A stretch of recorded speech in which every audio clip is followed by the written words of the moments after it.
Stadium. Watson has all day. Hunter Renfro. What a catch in the end zone for the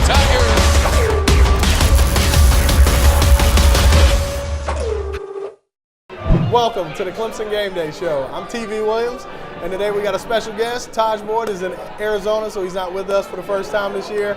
But we do have Barry Richardson. Hi guys. A good friend of mine. So Barry, how you doing today? I'm good. How are you doing? I'm doing great. Thank you for joining us on the show today. Yeah, no problem. I also, we started talking out about, when we first started out, it's about the Virginia Tech game, because that was the last game we had. What was your thoughts on the Virginia Tech game? I like the way Clemson came out there and performed. They came out fast, shooting and running and gunning, and they scored a lot of points. Then it was kind of scary at the end, but they pulled it through. Yeah, Cordrea Tankersley, thank you. He got that interception. I mean, it was an up and down game. I mean, we came in and we scored points right out the gate, and then they had those 3 drives, and they were coming back on us. And that last one, Cordrea put a stop to it because their momentum was up. I mean, you know all about momentum. How important is momentum when you're in any football level? I think it's very important with the game. Starting out, it's like at the beginning, coaches always tell the game is always decided in the fourth quarter. Like first quarter, second quarter, we start tallying up and basically just trying to weigh out your opponents to when you get to the fourth quarter, and the most fit is going to win the game most of the time. Right, yeah. And that's what we did. So another win under the Tigers book, ACC championship, another championship. And speaking of championships, I want to shout out to Mike for this ring. Yeah. It's a replica of the national championship ring. I don't even know where it came from, but I love it. We checked it out. But anyway. Yeah. So now you played, speaking of Virginia Tech, you played Virginia Tech. Yeah, twice. So, what was it like when you played Virginia Tech? Well, I played with the Frank Beamer era, so that was a little different. They were defensively just sound. They were great on defense. I don't think we scored maybe like 1 or 2 touchdowns on them. It was very difficult. We played in Blacksboro first year, and it was the worst experience of my life. I mean, it seemed like they put like 9 in the box because we were running the ball so effectively that year. So they just like, we're going to stop y'all. And they put 9 in the box, and it was difficult. 9 in the box. So who was the quarterback the first year you played? That was Will Proctor was the quarterback. Will Proctor? Yeah. Okay. And who was your running back? That was James Davis. Thunder. Yeah, Thunder. He was there by himself then. Oh, okay. Yeah. He was there by himself. Yeah. And it wasn't good in Blacksburg. No. Man. Yeah, and I remember. I mean, and I hated those years. Obviously we wasn't happy about it. Yeah. But I just got excited thinking about James Davis and Will Proctor. But how did you do? I mean, in that game, was your man? I'm sure your man wasn't. I played great that game. All right. Second game was I got a concussion like first half.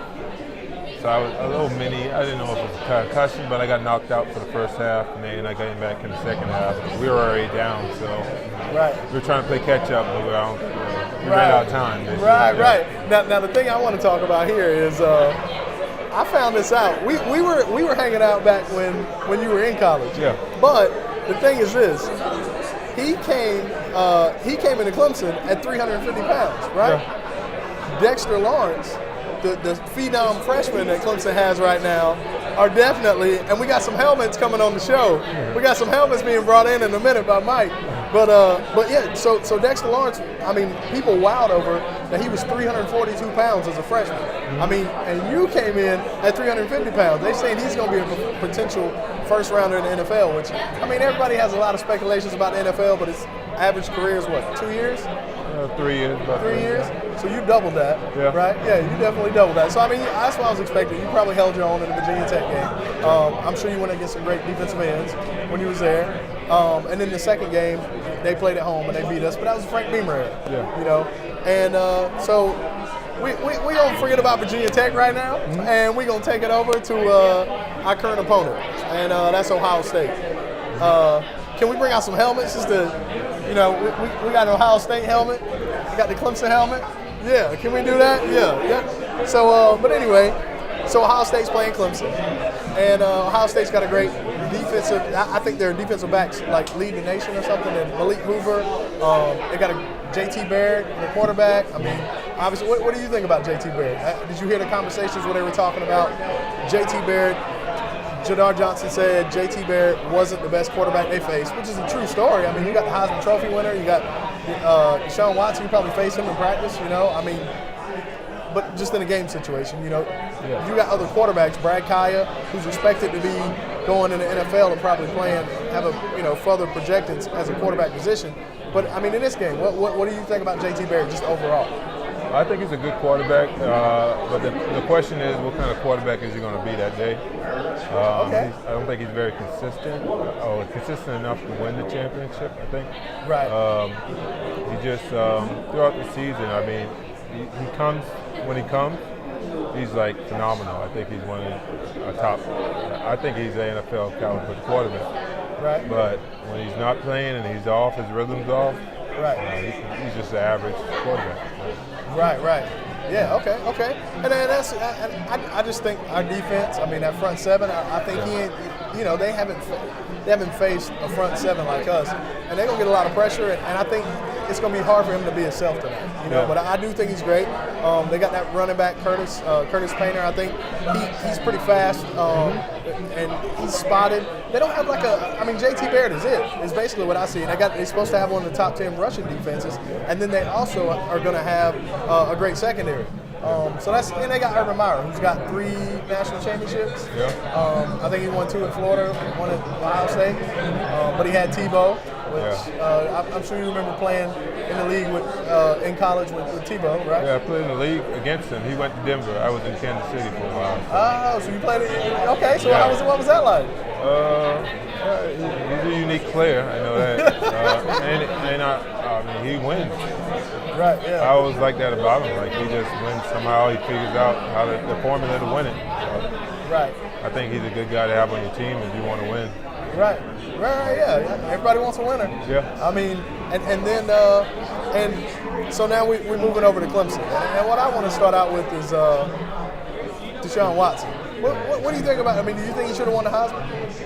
I think he should have. I mean, I understand what Lamar Jackson did, but I think it should be based on a full season, not just the first half. And I don't want to take anything from Lamar. He did a great job at the end of the season. Like, I don't know, 50 touchdowns in a season. It's like very uncommon for a quarterback, especially the number of yards he put up on the ground. Right. But I think Deshaun has just been consistent over and over. He's shown us that he's going to win the game and he can take his team to a championship. And I think that should be a part of winning the Heisman. Yeah. I mean, I agree with you. I don't think I'm upset that Deshaun lost. I'm really upset. I was upset last year. I thought he got snubbed last year. Yeah. But the thing is, I'm not taking away from the players that he's going against. You know what I'm saying? I mean, in the national championship game last year against Derrick Henry had 3 touchdowns, that's great for a running back. But Deshaun Watson put up more yards than any human being in the history of college football in the national championship game. Yeah. That's another level, and that's what I think they failed to miss. I mean, and it might be because he plays so great all the time, you kind of get numb to it because you're expecting him to be 100 for 100 in passing with 8,000 yards, and then when he don't get that, you're like, we know you're capable. What are you doing? I mean, and I think some of that messed into the media and the voters. But we won't stay on that for too long. We can get into other parts of Clemson. But I mean, you watched Deshaun play. What do you think about Deshaun? I think he's great. I mean, the way I've never seen a quarterback make a back shoulders throw make it look so easy. But the way he just moves, it just seems like it's effortless. Right. And I just see him just making these unbelievable throws, unbelievable runs, and I like the way he just plays. I like him most overall. So you've played with some quarterbacks on teams, and what kind of quarterbacks? I mean, did you play with and compare? Most of them were pocket passes. I never had a dual threat quarterback playing with, so pocket the quarterback would just sit back, drop back, 7-step, 5-step. But do you think you could see Deshaun doing that in the NFL? I can see him doing that, and I think you can see him running the ball. I think the smartest thing, best quote I see that was true dual threat quarterback in a while was with the Seattle Seahawks. And, what Russell Wilson is able to do, he's smart, he's running the ball, and he slides, and he's anticipate the hit. So I think that's something he has to evolve or bring to his game. Right. Slide. Right. You got to learn that. Right. I think he will when he gets to the NFL because it's a whole nother level. You know, I mean, and you could talk about that. I mean, I don't really know about it. I just because I've never played in the NFL, but I know there's just a different level of ball playing when you get there. Yeah, there's a lot of pressure on you. Especially when he's coming in, he's probably going to be a first rounder. And there's going to be a lot of pressure for him to turn the organization around, whether he goes early to like a Cleveland Brown or something. You got to make a team that didn't win any games this year to Super Bowl contender. It's going to be a lot on your shoulders. Right. It's a lot of pressure. I think you got to have a good team, support staff behind him in order to get there, but I think it's possible. Okay. And by the way, we're at draft today. We're at draft in Charlotte. I want to give them a shout out. Thank them for letting us use it. Ryan and Barron, thank y'all. But we're gonna move. We're gonna stay in the Clemson realm, and with a bowl game. I'm sure you played in some bowl games. What's it like? What's it like to play in a bowl game? You know that there's nothing else. No games tomorrow. No games next week. I know they got a national championship after this, but you know that you can just give it all. Like you got nothing to lose. You just throw your playbook at them, and I think that's when you see a lot of trick plays, a lot of things. I just remember having a bunch of tackle screens where it was actually a play for me to catch the ball and run it in for a touchdown. We never got a chance to run it, but it's one of those atmospheres that you love because you earned it. And, you go out there and just play in front of everybody. All America's watching you. You're the only game on usually, right? And you can just showcase your talent. Right. So what did you do before the game? You listen to music? Did you like jump around? Like what did you do before the game? I didn't really do much. I either study a little bit more plays, refresh some plays, watch the opponents some more, maybe study some game film. So you was a studier like Peyton Manning. So now were you always like that? Yeah. Always. Since like middle school? I started in high school, but yeah, I would always worry about my opponents. I just didn't want that. I didn't want to lose in here. I don't mind losing my abilities sometimes, but mentally I just couldn't lose. I didn't want to lose. Wow.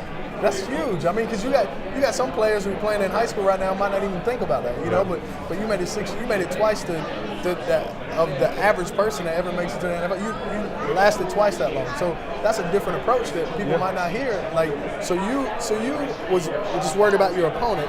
You was reading up on the opponent. You wasn't literally like listening to music. You wasn't like jumping around, getting hyped up. You just studying your opponent. Yeah, because football is more of a mental game than physical. I mean. It's not about being the fastest or the strongest. Sometimes if you got a good scheme, right, you can take anybody out. I think that's what Alabama has. I think that's what Clemson does good. I think that's what Ohio State does. All these teams that are in the playoffs right now, they have great schemes and they just execute. And that, when you have that, that's when it comes down to a matchup. Who's the strongest, who's the fastest. Wow. Okay. I hadn't looked at it like that. Yeah. You know, I mean, I like that. I like it. So it's all mental.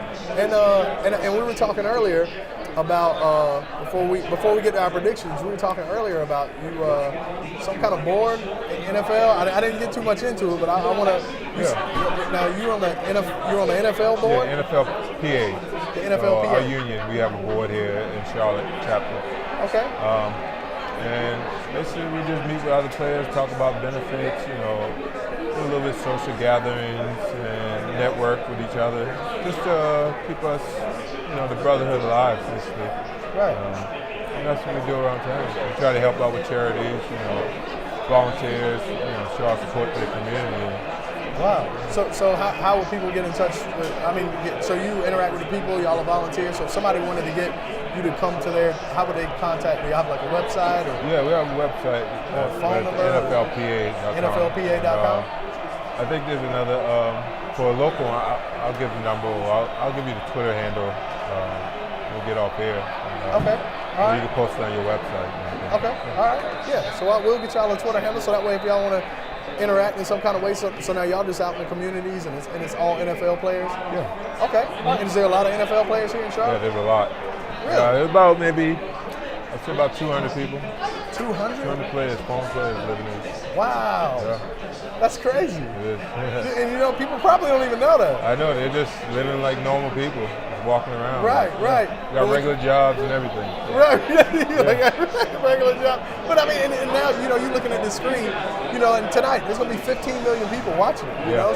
So if we don't see you except here, when we see you out, it's like, wow, 15 million. Like, I remember, you know, I was watching, like, that was a huge moment. Like, you got to do something I wanted to do, play in the NFL, you know? I mean, because really, there's not many people that make it to the NFL out of the people that want to go. You're talking like 1 in a million, maybe, that actually get to make it. It's like 3% college players, high school players want to make it to the NFL. That's crazy. 3%. 3%. Yeah. So 100 people say in high school, I'm making the NFL. Only 3 of them will. Yeah. Wow. Well, congratulations, man. You did it. Thank you. You was a part of building up Clemson. I mean, you came through, and you had to do your thing for you to go to the NFL and play. Yeah, they didn't just give it to you. Same size as Dexter Lawrence, the guy we got playing now, but they're projecting to be a first-round draft pick. I mean, I think he's like got 50. I know we probably got 50 total. I'm not for sure. I don't want to quote, but his sacks. My brain went blank real quick. But I don't want to go on the sacks. But I think we. Is there anything else we got to do? Predictions? Clemson going to win. You got a score for us? Clemson, Ohio State? I think it's going to be a high-scoring game because they're both good offense. So I'm going to look at maybe in the 40 to maybe 30, 38, 39. 40 to 38, 39? Yeah. Close game? Yeah. Okay. But 1 or 2 points, I don't think it's going to be a lot. Right, okay. Now you're gonna probably laugh at me, but basically I always bring it when I come with these predictions. And how I base my predictions is I basically say if Clemson was playing on all cylinders in every aspect of the game, special team, their capabilities, and I think they can win this game tonight, 44 to 10. That's my prediction. 44 to 10. The Tigers, and 44 to 10. We're going 44 to 10. Okay. Anything else? We got anything else we want to do before we close out the show? No. Want to give a shout out to Chad. Thank you for making this happen. But anyway, I guess that's all, and we'll see y'all next time. And it's gonna be for the national championship because we're gonna make it to Tampa, January the 9th. We'll see y'all. Go Tigers.